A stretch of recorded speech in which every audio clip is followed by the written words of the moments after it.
दोस्तों, हमारे देश भारत में आज तक कई युद्ध लड़े गए, जिनका कारण राजाओं के बीच का मतभेद या फिर कोई सीमा विवाद हो सकता था। लेकिन बीच का युग ऐसा भी आया जब केवल ये युद्ध व्यापारिक मसलों के कारण लड़ी जाती थी। ये युग था अंग्रेज़ों का युग। इस समय में कई महान योद्धा हुए। ऐसे ही एक महान योद्धा के बारे में आज हम अपनी इस वीडियो में बात करने जा रहे हैं, जिनका नाम था टीपू सुल्तान।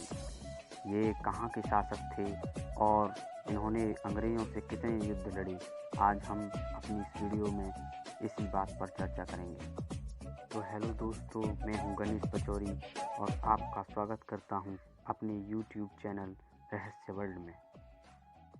वैसे तो टीपू सुल्तान के बारे में लगभग सभी लोग जानते ही हैं कि वो कौन थे और उन्होंने अंग्रेज़ों के खिलाफ़ कितने युद्ध लड़े।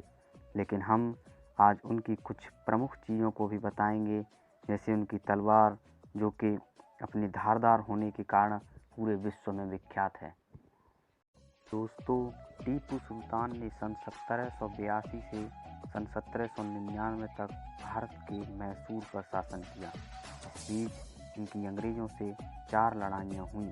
पहली लड़ाई जो सन 1767 से 69 तक चली और दूसरी लड़ाई जो 1780 से 84 तक हुई। अंग्रेज़ों के खिलाफ तीसरी लड़ाई सन 1790 से 92 तक हुई। ये तीनों जंगें इन्होंने बड़ी बहादुरी से लड़ी और जीती थी। चौथी लड़ाई पहले से बहुत अलग थी, क्योंकि इस लड़ाई में अंग्रेज़ों के साथ निजाम और मराठों की सेनाएं भी शामिल हो गई थीं।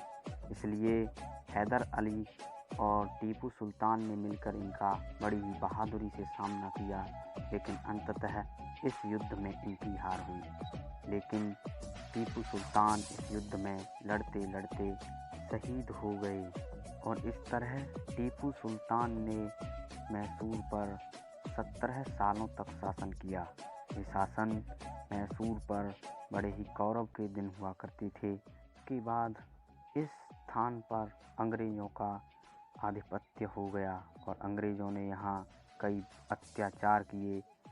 इसी के साथ जब इस युद्ध में टीपू सुल्तान मारे गए, तो इसके बाद में अंग्रेज़ों ने इनके हथियार जब्त कर लिए, क्योंकि इनके हथियार बहुत ही विशेष थे।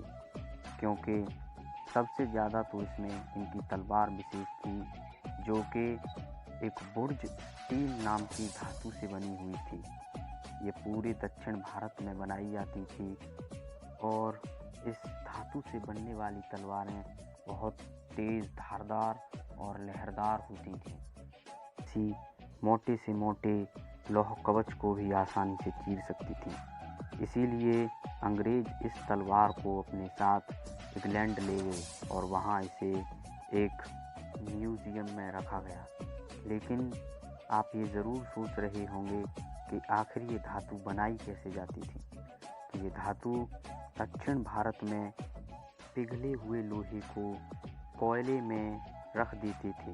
इससे ये कोयला इसमें अपने कार्बन कण छोड़ देता था, जिससे लोहे के अंदर कार्बन के सूक्ष्म कणों की मात्रा बहुत आयत में हो जाती थी, जिसके कारण इससे बनने वाली तलवारें बहुत ही लहरदार और धारदार होती थीं और ये धार बड़ी तेज़ हुआ करती थी, जो कि किसी मोटे से मोटे लौह कवच को भी फाड़ देती थी। इसी कारण से टीपू सुल्तान अंग्रेज़ों पर बहुत भारी पड़ते थे। अब इसके बाद एक सवाल ज़रूर उठता है कि अगर पूरे दक्षिण भारत में ऐसी धातु की तलवारें बनाई जाती थीं, तो एक साथ ऐसी तलवारें और ऐसी टेक्नोलॉजी कहाँ चली गई?